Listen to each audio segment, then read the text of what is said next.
ಇದು ಅಕ್ರಮವಾಗಿ ಈಗ ಚುನಾವಣೆ ಸಂದರ್ಭದಲ್ಲಿ ಭಾಳಷ್ಟು ಅಕ್ರಮ ಚಟುವಟಿಕೆಗಳು ನಡೀತವೆ. ಎಲ್ಲ ನಮ್ಮ ಸಿಬ್ಬಂದಿಗಳು ಚುನಾವಣೆ ಪ್ರೋಸೆಸ್ನಲ್ಲಿ ಇರೋದ್ರಿಂದ ಸ್ವಲ್ಪ ಹೆಚ್ಚಾಗಿ ಇಲ್ಲಿಗಲ್ ನಡೀತಾ ಇತ್ತು ಅಂತ ಜನರ ಒಂದು ಆರೋಪನೂ ಇತ್ತು. ಮಾಧ್ಯಮದಲ್ಲಿ ಕೂಡ ಕೆಲವು ಸುದ್ದಿಗಳು ಪ್ರಕಟಣೆ ಆಗಿದೆ. ಅದಕ್ಕೋಸ್ಕರ ನಾವು ಕಡಿವಾಣ ಹಾಕಿದ್ವಿ. ಈಗ ನಾವು ಕೆಲವು ನಿರ್ಬಂಧಗಳನ್ನು ಹಾಕಿ, ಕೆಲವು ಕಠಿಣ ಮಾನದಂಡಗಳನ್ನು ಹಾಕಿ ಈಗ ನಾವು ಅಲೌ ಮಾಡ್ತಾ ಇದ್ದೀವಿ. ಈಗ ರಾಯಲ್ಟಿ ಇದಿರ್ಬೋದು, ಮತ್ತು ಯಾರ್ಯಾರು ಇಲ್ಲಿಗಲ್ ಏನು ಸ್ಟೋರೇಜ್ ಮಾಡ್ತಾ ಇದ್ದಾರೆ ಮತ್ತು ಇಂಥದ್ದು ಕುಮ್ಮಕ್ಕೆ ಕೊಡ್ತಾ ಇದ್ದಾರೆ ಅಗ್ರಿಕಲ್ಚರಲ್ ಲ್ಯಾಂಡ್ನಲ್ಲೆಲ್ಲ, ಅದಕ್ಕೆಲ್ಲನೂ ನಾವು ಒಂದು ಪಬ್ಲಿಕ್ ನೋಟಿಸ್ ತಂದು ಅದನ್ನು ನಾವು ಸ್ಟ್ರಿಕ್ಟ್ ಮಾಡಿದ್ದೀವಿ. ಸೊ ಇನ್ನು ಬರುವ ದಿನದಲ್ಲಿ ಸ್ವಲ್ಪ ಕಮ್ಮಿ ಆಗುತ್ತೆ. ಮರಳು ನೀತಿ ಯಾಕೆ ಜಾರಿ ಆಗ್ತಾ ಇಲ್ಲ ಸರಿ, ಅದರ ಮರಳು ನೀತಿ ಅಂತ ಜಾರಿಗೆ ಇದೆ. ಆದರೆ ನೀವು ಏನದು standard rate it depends on market fluctuation also ಅಲ್ಲ. ಸೊ ಈಗ ನೋಡಬೇಕು. ಅದೇ ಈಗ ನಾನು ಹೇಳ್ದಂಗೆ ಸ್ವಲ್ಪ ಚುನಾವಣೆ ಕೋಡ್ ಆಫ್ ಕಾಂಡಕ್ಟ್ ಈಗ ತೆರೆದು ಒಂದು 2 ವಾರ ಆಗಿದೆ ಅಷ್ಟೇ. ಈಗ ಇನ್ನೂ ಒಂದು 15-20 ದಿನದಲ್ಲಿ ಕಮ್ಮಿ ಆಗುತ್ತೆ. Okay, thank you. ನೋಡಿ, ಇದ್ರ ಬಗ್ಗೆ ಏನು ಮಾತಾಡಬೇಕು ಅಂತ ಗೊತ್ತಾಗೋದಿಲ್ಲ. ಯಾಕಂದರೆ ಇವೆಲ್ಲ ಒಂದು ವಿಚಿತ್ರವಾದಂಥ ಪ್ರಕರಣಗಳು, ವಿಕೃತ ಮತ್ತು ಅಸಹ್ಯ ಪಡುವಂಥ ಪ್ರಕರಣಗಳು.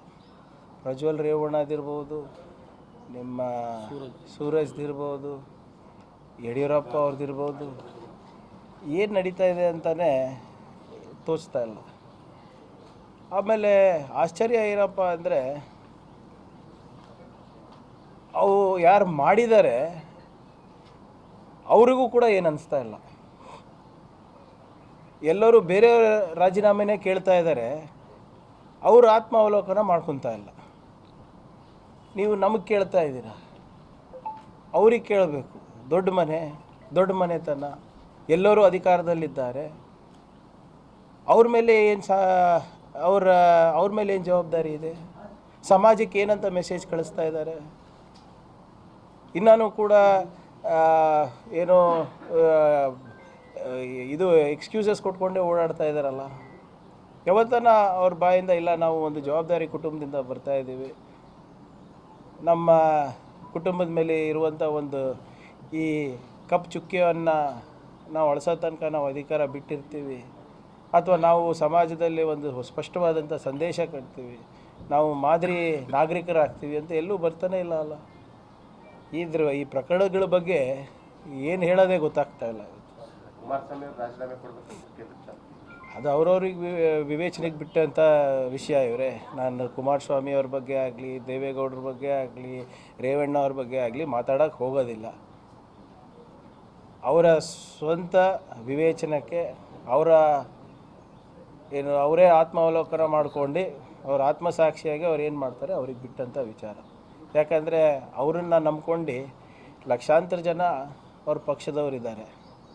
ಅವ್ರಿಗೆ ನಂಬ್ಕೊಂಡು NDA ನಡೀತಾ ಇದೆ, ಅವ್ರಿಗೆ ಬಿಟ್ಟಂಥ ವಿಚಾರ. ಆದರೆ BJP ಅವರ ಸ್ಮಶಾನ ಮೌನ ಯಾಕೆ ಈ ವಿಚಾರಗಳ ಬಗ್ಗೆ ಅಂತ ಗೊತ್ತಾಗ್ತಾ ಇಲ್ಲ. ಮಿಕ್ಕಿದ ಟೈಮ್ನೆಲ್ಲ ಜಪ ಮಾಡ್ತಾರೆ, ಬೇಟಿ ಬಚಾವ್ ಬೇಟಿ ಪಡಾವ್ ಅಂತ. ಮಿಕ್ಕಿದ ಟೈಮ್ನೆಲ್ಲ ನ್ಯಾಯದ ಬಗ್ಗೆ ಮಾತಾಡ್ತಾರೆ. ಪ್ರಧಾನಮಂತ್ರಿಗಳು ಅಧಿಕಾರ ಸ್ವೀಕಾರ ಸಂದರ್ಭದಲ್ಲಿ ಹೋಗಿ ಸಂವಿಧಾನಕ್ಕೆ ತಲೆಬಾಗಿ ಅಧಿಕಾರ ಸ್ವೀಕಾರ ಮಾಡ್ತಾರೆ. ಆದರೆ ಸಂವಿಧಾನ ಉಲ್ಲಂಘನೆ ಆದಾಗ, ಕಾನೂನು ಉಲ್ಲಂಘನೆ ಆದಾಗ ಅದ್ರ ಬಗ್ಗೆ ಮಾತಾಡೋದಿಲ್ಲ. ಅವರ ಸ್ವಂತ ಪಕ್ಷದವರೇ ಏನು ಈ ಪಾಕ್ಸ್ಕೋ ಕೇಸ್ನಲ್ಲಿದ್ದರೆ ಅದ್ರ ಬಗ್ಗೆ ಮಾತಾಡೋದಿಲ್ಲ. ಹಾಗಾಗಿ ಇದು ಒಂದು ವಿಚಿತ್ರವಾದಂಥ ವಾತಾವರಣ ನಮ್ಮ राज्यದಲ್ಲಿ विरोध पक्षದಲ್ಲಿ ಇದೆ. आप देख रहे हैं गुलबर्गा की आवाज न्यूज चैनल, सबसे तेज और सबसे आगे।